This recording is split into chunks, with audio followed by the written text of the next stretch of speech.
کے علاقے میں ایلات شہر میں ان ٹارگٹس کو نشانہ بنایا گیا ہے جو کہ یہ اسپیسیفائڈ کر کے نکلے تھے اور وہاں پر ڈائریکٹ ہٹ کیا ہے۔ اب خدا کی مدد شامل حال ہے، اس چیز کا ذکر کرتے جا رہے ہیں اور اپنی ڈیوٹیز جو کہ اس وقت ان کی مذہبی ایک ڈیوٹی ہے وہ نبھا رہے ہیں، اور فلسطینی مسلمانوں سے اظہار یکجہتی کرتے ہوئے ان تمام غاصب صہیونی فوج کو نقصان پہنچانے کی جو ایک روش اختیار کر لی ہے اس پہ ثابت قدم ہے اور یہ حملے کیے جا رہے ہیں۔ اب اس کے ساتھ ساتھ یہ بھی اندیا دیا گیا ہے کہ جب تک یہ تمام کارروائیاں جو کہ اس وقت غزہ میں کی جا رہی ہیں وہ نہیں رکتی، اور اس وقت جو محاصرہ ایک فلسطینیوں پہ کیا گیا ہے اور جس طرح سے ان کو بھوک اور افلاس کے ذریعے اب مارا جا رہا ہے، جب تک یہ ختم نہیں ہوتا تب تک یمنی فوج کی کارروائیاں جاری رہیں گی۔ تو یہ ایک بہت بڑی خبر اس وقت سامنے آ رہی ہے۔ اب اس کے ساتھ ساتھ آپ کو یہ بتاتے چلیں کہ کچھ خبریں افغانستان کے منظر سے سامنے آ رہی ہیں اور بہت انیوژول خبر ہے۔ ایک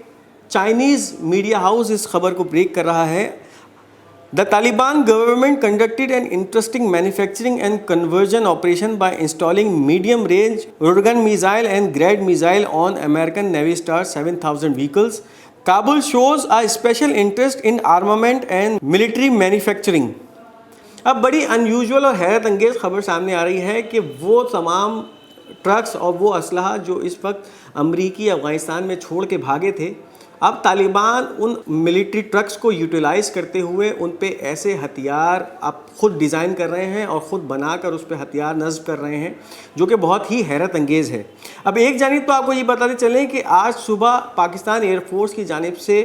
ایک سرجیکل اسٹرائک سامنے آئی تھی جو کہ افغانستان کے صوبے میں کی گئی تھی اور وہاں کچھ ٹارگٹس کو نشانہ بنایا گیا تھا۔ اب اس کے بعد اس خبر کا آنا کافی حیرت انگیز ہے کہ ایک جانب تو پاکستان سے مسلسل سرجیکل اسٹرائکس جاری ہیں اور اب افغانستان میں طالبان اس طرح کے ہتھیار خود مینوفیکچر کرنے لگے ہیں، یعنی اب جو ان کا ریلائنس تھا کسی دوسری انٹیٹی یا دوسری فورس پہ کہ وہ ان کو ہتھیار فراہم کریں گے اور وہ لڑیں گے، تو اب وہ اس چیز سے نکلتے جا رہے ہیں اور اس وقت کابل جو ہے وہ اس کا اپنا انٹرسٹ شو کر رہا ہے کہ کس طرح سے اب نئے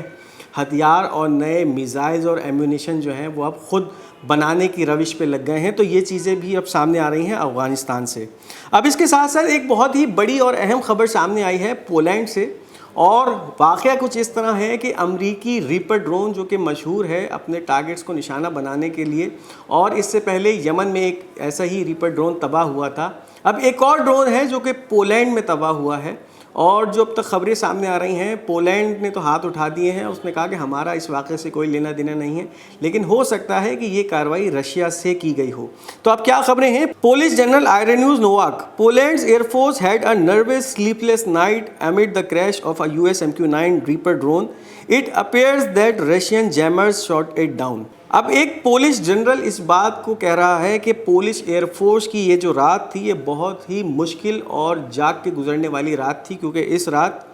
ایک US MQ-9 rapper drone Poland کی سرحد میں تباہ ہوا، اور لگ یہ رہا ہے کہ یہ ڈرون رشین جیمرز نے گرایا ہے، یعنی رشین جیمرز نے پہلے اس ڈرون کا سارا کمیونیکیشن سسٹم ہیک کیا، ہیک کرنے کے بعد اس کا سارا مواصلاتی نظام جام کر دیا، اس کا جو رابطہ تھا اس کے سینٹر سے، یعنی امریکی جو بھی کمانڈ سینٹر اس ڈرون کو آپریٹ کر رہا تھا اس سے اس کا رابطہ منقطع کر دیا گیا، اور اس کے بعد جب اس ڈرون کا رابطہ اس کے ہیڈ کوارٹر سے منقطع ہو گیا تو پھر ظاہر ہے کہ اس ڈرون کو تباہ ہونا پڑا اور زمین پہ گر کر وہ ڈرون کریش ہو گیا۔ تو اب یہ جو چیزیں سامنے آ رہی ہیں، پولینڈ نے تو اس وقت ہاتھ کھڑے کر لیے ہیں کہ ہمارا اس کارروائی سے کوئی لینا دینا نہیں ہے، لیکن ہو سکتا ہے کہ یہ کارروائی رشیا سے کی گئی ہو، یعنی رشین جیمرز نے اس ڈرون کو تباہ ہونے پہ مجبور کیا ہو۔ اب آپ کو بتاتے چلیں کہ اس سے پہلے کریملن کے بھی یہ بیانات، یعنی کریملن وہ ادارہ یا وہ پارلیمنٹ جو کہ رشین انتظامی امور سنبھالتی ہے، اس کی جانب سے ایک بیان شائع ہوا تھا کہ اب اس وقت امریکہ جس طرح سے یوکرین کے اندر ڈیپلی انوالو ہو چکا ہے، ایک واضح طور پہ رشیا سے براہ راست جنگ کے اندر انوالو ہو چکا ہے۔ تو ہو سکتا ہے کہ یہ چیزیں اسی تناظر میں اب سامنے آ رہی ہوں، اور اب امریکی جاسوسی کے ڈرونز کو نشانہ بنانا بھی اسی سلسلے کی ایک کڑی ہو جو کہ اب سامنے آئی ہو۔ تو اب اس کے ساتھ ساتھ جو نیوز سامنے آ رہی ہے، فورن انٹیلیجنس سروس کے جو منسٹر ہیں رشیا کے، سرجی نیریشکن: France is preparing a squad to be sent to Ukraine and its strength in the initial phase will reach about 2,000 soldiers. The French army in Ukraine will become a legitimate and priority target for the Russian armed forces. اب اندیا دیا جا رہا ہے کہ اگر ایک جانب تو فرانس 2000 فوجوں کا ایک دستہ انیشل اسٹیج میں تیار کر رہا ہے یوکرین بھیجنے کے لیے. اب اگر یہ دستہ یوکرین میں داخل ہوتا ہے تو پھر رشین فوج حق بجانب ہوگی کہ ان کو یوکرین میں چن چن کر مارا جائے اور نشانہ بنایا جائے، کیونکہ ایک طرف پوری دنیا پر یہ واضح کر چکا ہے کہ اگر کسی بھی ملک نے یوکرین میں در اندازی کرنے کی کوشش کی یا پھر یوکرین سے رشیا کی سرحد میں داخل ہونے کی اور رشیا کی جو سالمیت ہے اس کو نقصان پہنچانے کی کوشش کی تو اس سے آہنی ہاتھوں سے نپٹا جائے گا. تو اگر یہ کام ہوتا ہے اور پھر فرانس اپنے 2000 فوجی یوکرین کی مدد کے لیے رشیا پر چڑھائی کرنے کے لیے بھیجتا ہے تو پھر رشیا حق بجانب ہے کہ وہ ان فوجیوں کو یوکرین میں نشانہ بنائے اور پھر یوکرین کو ان فوجیوں کا قبرستان بنا دے. تو یہ خبریں اس وقت سامنے آ رہی ہیں. اب اس کے ساتھ ساتھ جو حماس کے لیڈر ہیں باسم نائم، ان کا ایک بیان سامنے آیا ہے اور ایک جانب تو انہوں نے پریزیڈنٹ ولادیمیر پیوٹن کو مبارکباد پیش کی ہے ان کی اس تاریخی فتح پہ جو کہ ان الیکشنز میں پیوٹن نے حاصل کی، اور اس کے ساتھ جو بیان سامنے آیا President Putin's victory is a strategic interest for the Palestinians and the region in general. اب ایک جانب تو یہ فتح جو کہ پریزیڈنٹ پیوٹن کی ہے، نہ صرف پیوٹن کی فتح ہے بلکہ اس وقت جس طرح سے رشیا فلسطینیوں کی حمایت میں کھل کے سامنے آ رہا ہے، فلسطینیوں کی بھی یہ فتح ہے کہ اب پیوٹن اس دور کو 6 سال تک کے عرصے تک اور محیط چلائیں گے، یعنی اس حکومت کو 6 سال اور چلائیں گے، اور اس خطے میں بھی اس فتح کی گونج جو ہے وہ پھر کافی پازیٹیو اپنا اثر چھوڑے گی. یعنی اس خطے میں اس وقت پیوٹن کی جو اثر و رسوخ ہیں وہ جس طرح سے ایک طرف تو چائنا، دوسری طرف ایران کے ساتھ جس طرح سے معاملات بہتر ہوتے جا رہے ہیں، تو ضروری یہی ہے کہ پیوٹن اس حکومت کو آگے لے کے چلیں اور تاکہ ان تمام معاملات میں پھر پیش قدمی ہو سکے. تو یہ اس وقت حماس کے ایک لیڈر باسم نائم کا بیان سامنے آ رہا ہے. اب اس کے ساتھ ساتھ آپ کو یہ بتائیں کہ جو غزہ کا منظر نامہ ہے وہاں سے کچھ شدید خبریں سامنے آ رہی ہیں. ایک جانب تو جو الشفا ہاسپٹل کا علاقہ ہے وہاں پہ بہت فیئرس اور خطرناک قسم کی لڑائی، گھمسان کی لڑائی جاری ہے.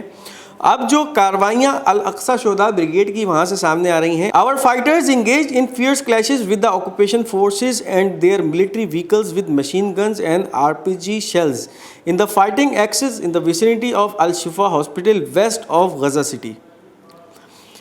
RPG شیل سے نشانہ بنایا گیا ہے، مشین گنوں سے اس وقت وہاں پہ جو قابض اسرائیلی فوج اور ان کی جو گاڑیاں موجود ہیں ان پہ حملے کیے گئے ہیں، اور ان حملوں کی شدت میں اضافہ ہوتا جا رہا ہے. کل سے جب یہ صبح سے یہ لڑائی جاری ہے، اس کی شدت جو ہے وہ ہر گھنٹے بڑھتی جا رہی ہے، اور مجاہدین جو ہے وہ شدید قسم کی لڑائیاں اس وقت اسرائیلی فوج سے اس غزہ کے علاقے میں کر رہے ہیں جو کہ الشفا کا علاقہ کہلاتا ہے. اب اس کے ساتھ ساتھ ویسٹ بینک سے بھی کچھ خبریں سامنے آ رہی ہیں، اور الاقصی شہداء بریگیڈ کی ہی کارروائیاں ہیں جو کہ ویسٹ بینک میں دیکھنے میں سامنے آئی ہیں. Hebron. Yesterday evening, Monday, we targeted Kiryat Zur settlement with machine guns and the fighters withdrew peacefully. اب اس خبر میں کل کے ایک واقعے کو نشاندہی کی جا رہی ہے کہ ہیبرون میں منڈے کو یعنی پیر کے دن ایک کارروائی کی گئی الاقصی شہداء بریگیڈ کی جانب سے، جس میں وہاں پہ جو قابض اسرائیلی سیٹلرز تھے، جو کہ وہاں پہ رہنے والے قابض اسرائیلی تھے، ان کو مشین گن سے نشانہ بنایا گیا، اور اس شدید اور بھرپور کارروائی کے بعد جتنے بھی مجاہدین تھے وہ اس جگہ سے باحفاظت نکل آئے اور اپنے جو ہیڈ کوارٹرز تھے وہاں تک سکون سے اور اطمینان سے پہنچ گئے. تو یہ کارروائیاں اس وقت جو جاری ہیں، ایک جانب تو غزہ کا محاذ کھلا ہوا ہے، اور اب جس طرح سے رمضان المبارک میں اسرائیلی منسٹرز اور اسرائیلی حکومت کی جانب سے متشدد بیانات دیے گئے، اور اب وہ چیزیں بھی سامنے آنا شروع ہو گئیں کہ کسی طرح سے مسجد الاقصی کے اندر ایک روک ٹوک کا جو سلسلہ ہے وہ شروع ہو چکا ہے. تو اب مغربی کنارے سے بھی یہ خبریں آنا شروع ہو گئی ہیں کہ اب وہاں پر بھی جو ہے کلیشز شروع ہو گئے، اور یہ کلیشز اسرائیلی فوج کے ساتھ ساتھ وہاں پہ جو قابض اسرائیلی رہ رہے ہیں ان کے ساتھ شروع ہو گئے. تو یہ اس وقت خبر سامنے آ رہی ہے. اب ایک اسرائیلی میڈیا خبر بریک کر رہا ہے. 80% of Israelis abroad do not intend to return to Israel. اسرائیل جو کہ اسرائیلیوں کے لیے ایک جنت تھا جہاں پر وہ اپنے آپ کو سب سے زیادہ محفوظ سمجھتے تھے، اس 7 اکتوبر کے واقعے نے اس پوری نظریے کو ہی تبدیل کر کے رکھ دیا، اور اب وہ تمام اسرائیلی جو کہ 7 اکتوبر کے واقعے کے بعد اسرائیل چھوڑ کے بھاگ چکے تھے، ان میں سے 80% اسرائیلی ایسے ہیں جنہوں نے بالکل منع کر دیا ہے کہ اگر حالات صحیح بھی ہو جاتے تو ہم اسرائیل کا رخ نہیں کریں گے۔ اب یہ پرسپیکٹیو چینج ہو چکا ہے۔ 7 اکتوبر کے اس حملے کے بعد اسرائیلیوں کے دل میں موت کا ایسا شدید خوف بیٹھ چکا ہے کہ وہ تمام اسرائیلی جو کہ اسرائیل چھوڑ کے پھر دوسری جگہوں پہ بھاگے تھے، انہوں نے آنے سے مکمل منع کر دیا ہے، اور 80% اسرائیلی ایسے ہیں جنہوں نے بالکل کہا ہے کہ ہم اب اسرائیل کبھی واپس نہیں آئیں گے۔ تو یہ اس وقت ایک بہت بڑی کامیابی ہے کہ ایک جانب تو ایک کلیشز جاری ہیں، مجاہدین مسلسل برسر پیکار ہیں، اور دوسری جانب جن کو بھگایا تھا، جو بھگوڑے اسرائیلی تھے، اب انہوں نے واپس آنے سے جو ہے نا وہ معذرت کر لی ہے۔ تو یہ بھی فتوحات کا ایک سلسلہ ہے جو کہ اب رکنے کا نام نہیں لے رہا ہے۔ تو یہ تھا آج کا ہمارا خبرنامہ۔ امید کرتے ہیں آپ کو ہماری یہ خبریں اور خبرنامہ پسند آیا ہوگا۔ اپنی قیمتی آراء کا اظہار کمنٹس میں ضرور کیجیے گا۔ اس ویڈیو کو لائک اور شیئر کرنا مت بھولیے گا، اور ہمارا یہ چینل پاک گولڈ میڈیا، اس کو سبسکرائب کرتے جائیے گا۔ انشاءاللہ بہت جلد آپ سے ایک نئی اور دوسری ویڈیو میں ملاقات ہوگی۔ اپنا بہت بہت خیال رکھیے گا۔ تب تک کے لیے خدا حافظ و ناصر۔